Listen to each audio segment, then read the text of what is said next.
신앙의 단절이나 신앙의 세대적 단절의 모습이 어떤 것인지를 성경은 가끔 우리에게 표현하고 있는데 오늘 본문도 바로 그런 말씀입니다. 여호수아가 죽고 나서 영적인 암흑 시대가 왜 찾아오게 되는지 그 이유를 사사기를 통해서 우리에게 보여주고 있는데 여호수아서 23장, 24장을 통해서 여호수아가 이제 이 세대들에게 고별 설교를 합니다. 그들에게 어쩌면 유언적 설교를 하면서 그 핵심은 두 가지입니다. 하나는 하나님께서 우리 조상들에게 약속한 그 땅을 너희들에게 주는 이 땅을 정복해서 하나님의 뜻을 이루는 삶을 살아야 된다. 두 번째로는 이 땅에 하나님이 주신 땅인데 여기서 오직 하나님만은 섬겨야지 우상 숭배하지 말아야 된다. 이런 고별적인 설교를 통해서 두 가지를 부탁하지만 사사기 서론을 보면 1장부터 2장 우리가 5절까지 보면 그들은 가나안 땅의 주요 거점은 정복했지만 완전히 하나님이 말씀하신 대로 다 정복하지 못해서 미완의 정복을 가지고 우상 숭배하는 자들과 같이 살아갈 수밖에 없는 정복에 실패했음을 보여주는 말씀이 기록되어 있고 오늘 우리가 읽었던 2장 6절부터 3장 6절까지는 오직 하나님만을 섬겨야 된다. 이런 두 번째 부탁에 바알이나 아스타롯을 섬기면서 신앙이 단절돼 버리는 그런 개성이 잘 되지 않는 그런 뼈아픈 그런 모습을 기록하고 있다는 것입니다. 왜 이런 시대가 왔을 수밖에 없었는가? 여호수아가 있었고 모세가 있었고 하나님의 위대한 능력을 행하신 것을 보면서 그들이 살아있을 때는 우리는 오직 하나님이다. 이렇게 멋진 신앙인들의 부모들이 있었고 선배들이 있었는데 왜 그들의 자녀들은 하나님을 모르는 다른 세대가 돼버렸을까? 단지 이게 한 세대만이 이런 일이 일어나게 되는 그 이유는 무엇일까?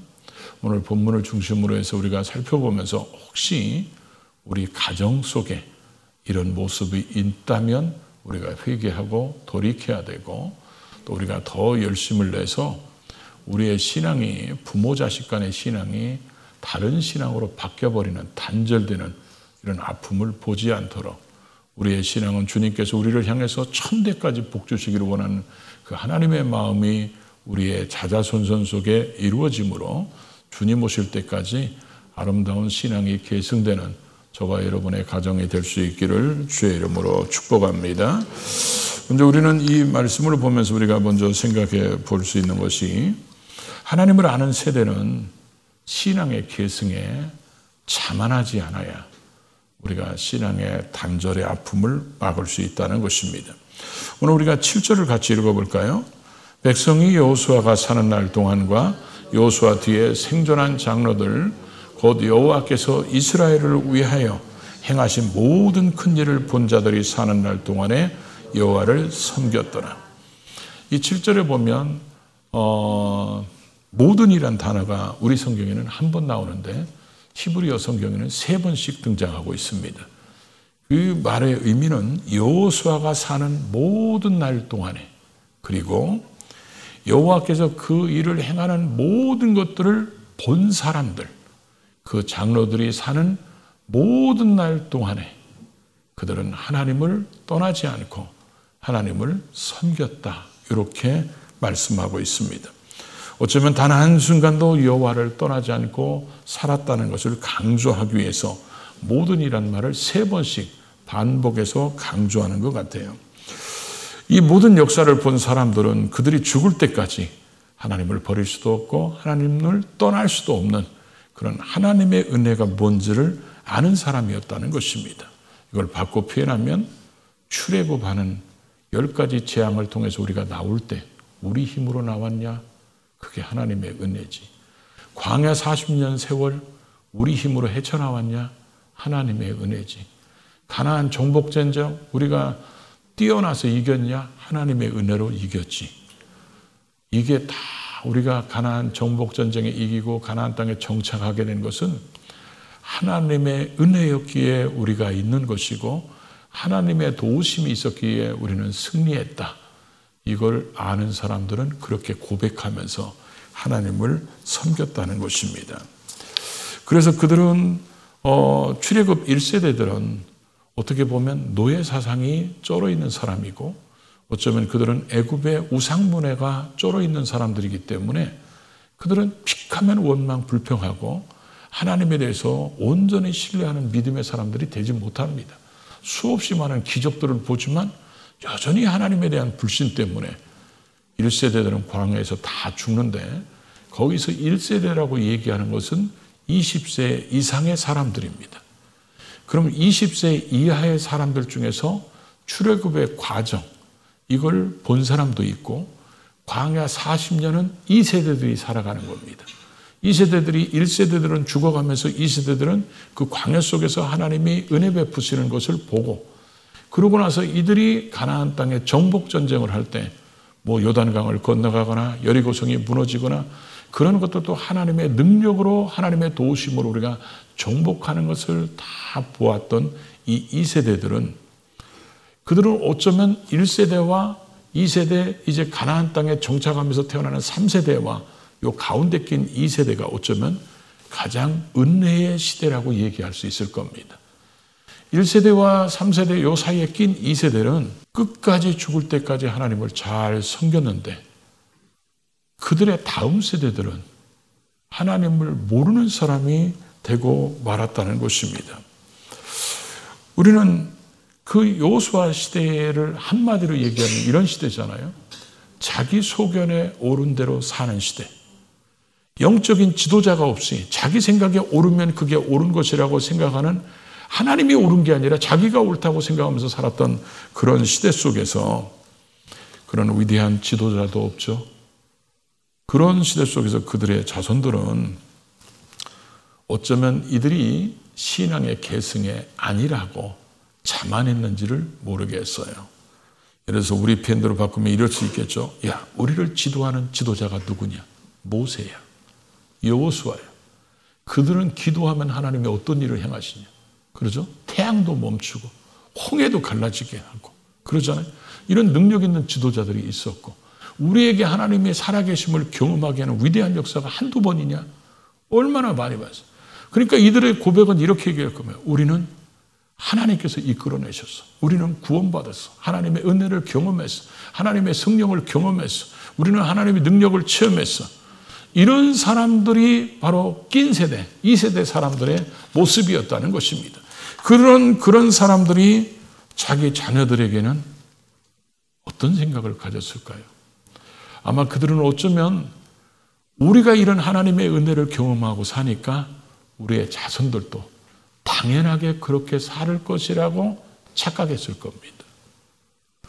이게 여러분, 이 2세대가 죽고 나서 이 사이가 뭐 100년, 200년이 지난 사이에서 이 사람들이 변질서서 하나님을 모른다 이게 아니라 2세대가 죽자마자 다른 세대가 나타나 버렸어요.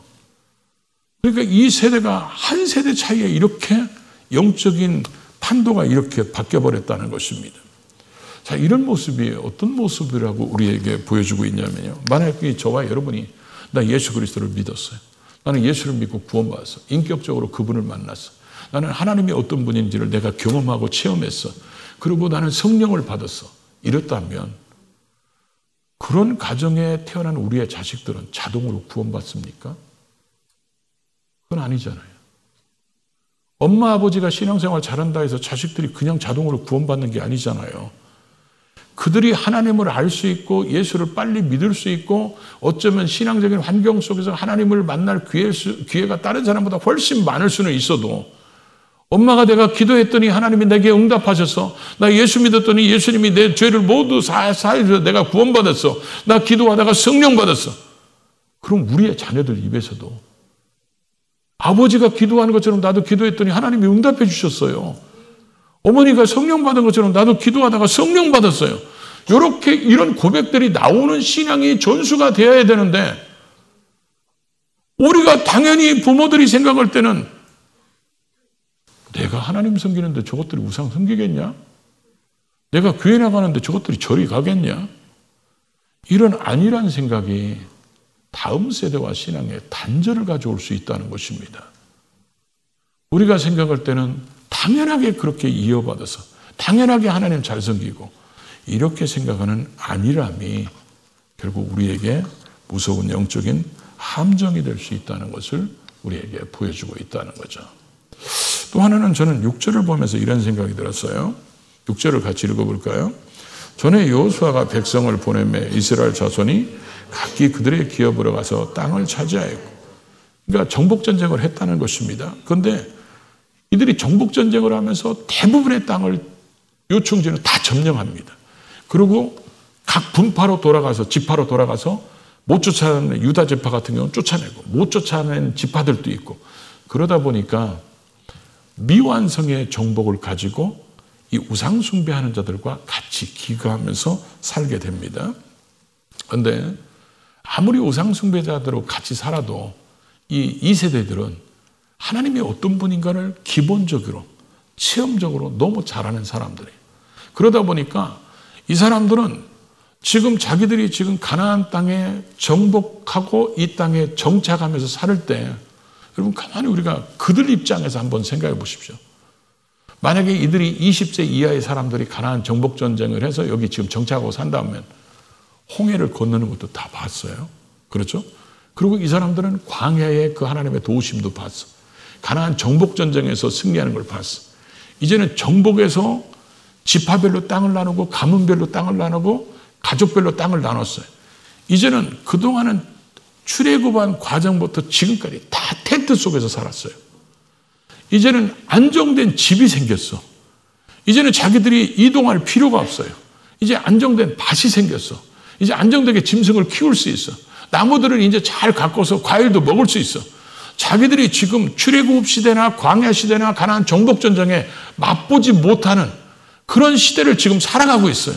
누리지 못한 것을 지금 누리고 경험하지 못한 것들을 지금 경험하면서 살아가는데, 그래도 이들은 광야를 통해서 출애굽을 통해서 하나님의 은혜가 뭔지를 알고 있기 때문에 지금 자기들의 생활이 완전히 다른 생활일지라도 이들은 환경을 신앙으로 다스릴 줄 아는 그런 모습이었지만, 이들의 자손들로 태어나는 사람들은 광야의 연단을 거치지 않은 사람들이에요.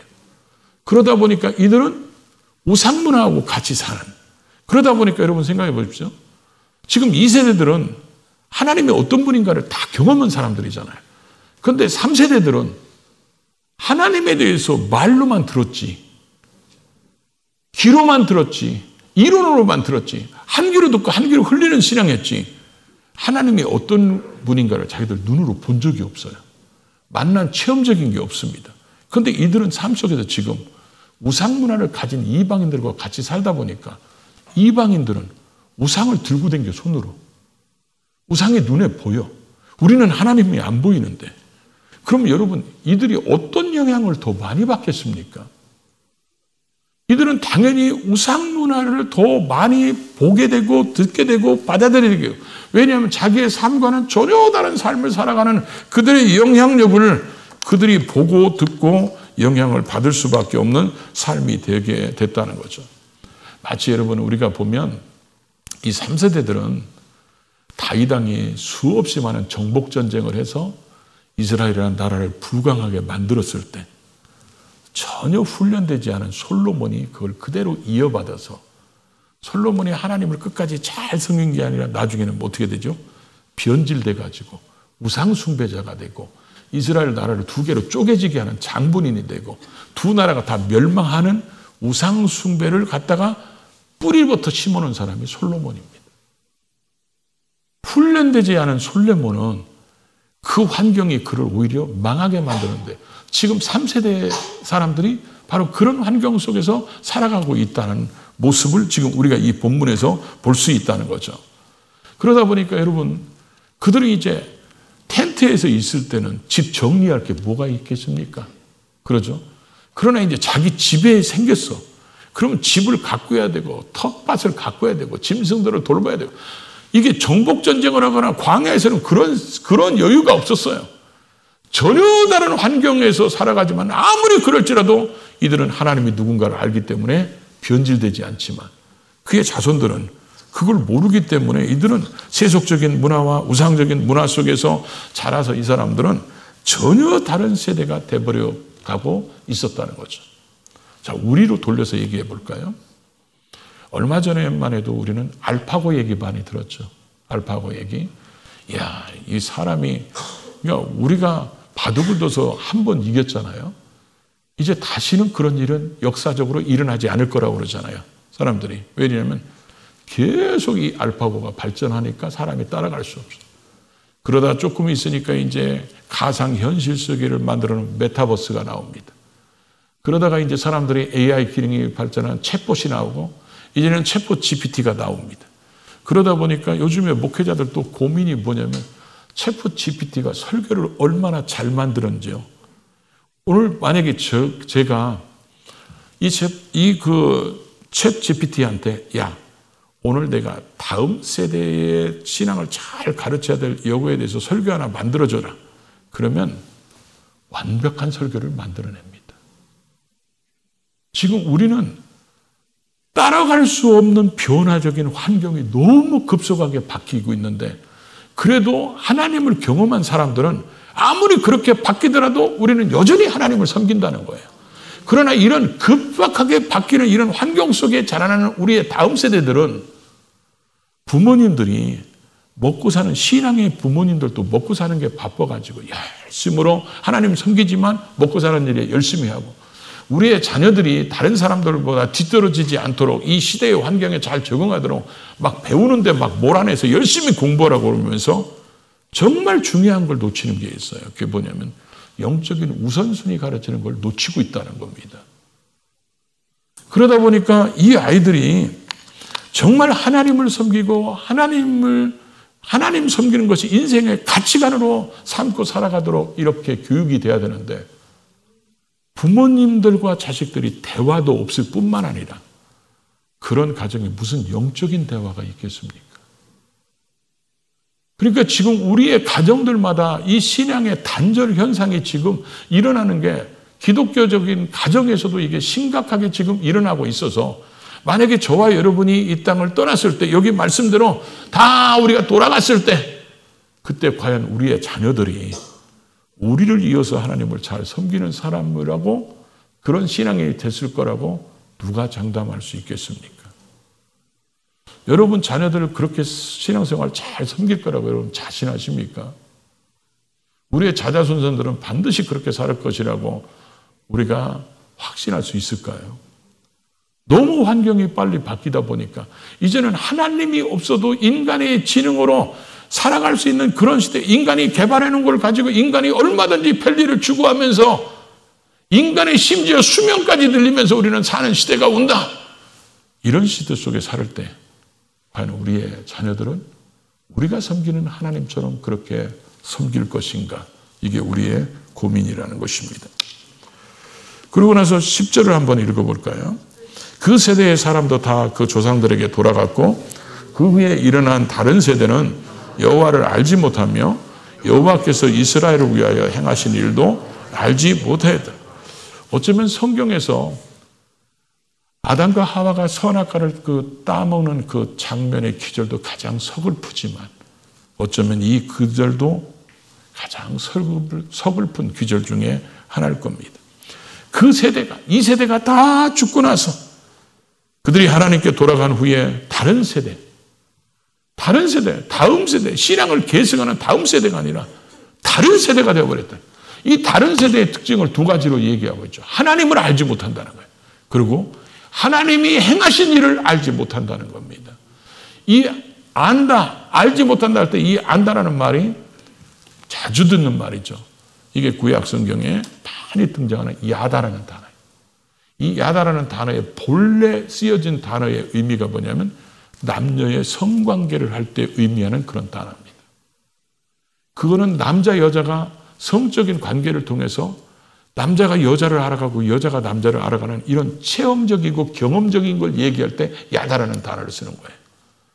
그러니까 우리가 하나님과의 관계 속에서 하나님이 어떤 분인지 지금 현재 여호와가 나에게 누구인가 예수 그리스도가 누구인가 성령님이 누구인가를 이들은 전혀 알지 못하고 그리고 자기 조상들이 섬겼던 조상들에게 하나님이 어떤 일을 행하셔서 우리에게 이 가나안 땅까지 들어와서 이렇게 정착하게 살도록 만들어주신 그 위대한 역사를 이루신 하나님이 누구인가를 모른다는 거.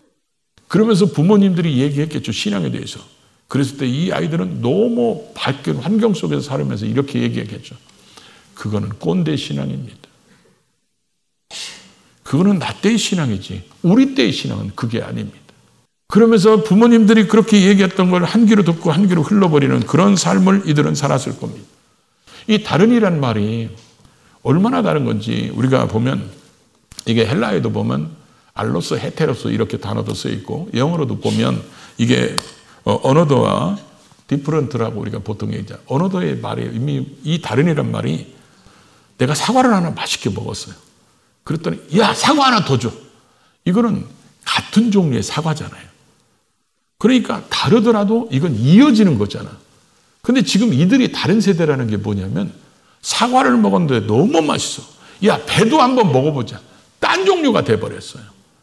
그래서 우리가 이단에 빠진 사람들은 흔히 이렇게 얘기하죠. 영이 달러. 이들이 지금 영이 달린 상태가 돼버린 거예요. 그러니까 완전히 영적으로 신앙적 기독교적인 가치관이 다 사라져버린 완전히 세상적인 가치관이 그들을 지배하고 더군다나 지금 이들을 지배하는 게 뭐예요? 우상문화였다는 것입니다. 우상문화가 이들을 지배하고 있다는 거예요. 우리가 이런 자식들이 되지 않도록 우리가 신앙적이고 체험적인 이런 교육을 아이들이 잘 경험할 수 있도록 그런 일에 우리가 힘쓰지 않으면 우리 가정에도 이런 일이 얼마든지 일어날 수 있다는 거죠. 제가 외국 나가서 가끔 보면 목사님 자녀들이 교회 안 나가는 애들이 많습니다. 장로님, 권사님 자녀들이 교회를 안 다녀요. 교회 얘기에만 아주 학을 띠는 애들이 많습니다. 그분들이 생각할 때는 우리 자녀들은 다 신앙생활 잘할 거라고 착각하고 있어요. 그게 너나 할 것 없이 우리 집도 그럴 수도 있고 여러분 집도 그럴 수 있다는 거죠. 아이들이 정말 하나님을 만나는 그래서 알지 못한다고 그랬잖아요. 체험적이고 경험적인 하나님을 알지 못하면 우리 다음 세대는 하나님에서 전혀 단절돼 버리는 다른 세대가 돼버릴 수 있다는 거죠. 그래서 우리가 아이들이 영적인 것에 그래서 우리 자녀들이 수련회 같은 거, 성경학교 이런 거 학원 때문에 학교 때문에 못 나가게 하고 이런 부모들이 나중에 꼭 하는 얘기가 있습니다. 애들이 크니까 왜 교회 안 나가는지 모르겠다고. 제가 면상에다 정답을 얘기해 주고 싶어요. 당신이 그렇게 만들었다고. 지금 아이들에게 신앙의 우선순위를 부모가 뒤로 가르쳐 놓은 거예요. 그러고 나서 얘들은 모든 인생의 문제를 뒤로 보내는 것을 훈련받았는데 인생에 어려운 문제가 없으면 하나님 앞에 와서 기도하겠습니까? 우리가 여러분 어특세를 왜 만들어 놓은 건지 아십니까? 우리가 부모님들이 신앙생활하면서 애들이 교회에서 특세하면 엄마 따라서 애들이 올 수 있는데 어린이 특세는 그 의도가 다릅니다. 애들이 와서 자기가 처음으로 가는 학교, 처음으로 맞이하는 친구들, 처음으로 맞이하는 선생님들 이런 애들의 입장에서는 가장 두려움이 지금 앞서고 있는데 이 두려움을 기도해서 풀어보고 하나님을 의지해서 풀어보는 그래서 하나님을 의지하는 훈련시키는 거룩한 일을 지금 만들어서 해보자. 그래서 하는 거예요. 그래서 우리의 자녀들이 인생을 하나님 중심의 삶을 살아가도록 만들지 않으면 우리가 그 자녀들의 신앙을 장담할 수 없기 때문에 환경이 우리가 생각하는 것보다 너무 빨리 바뀝니다. 그리고 절대로 우리는 안일하게 생각하면 내가 신앙생활 잘하니까 걔들 잘할 거다. 그건 착각일 수 있습니다.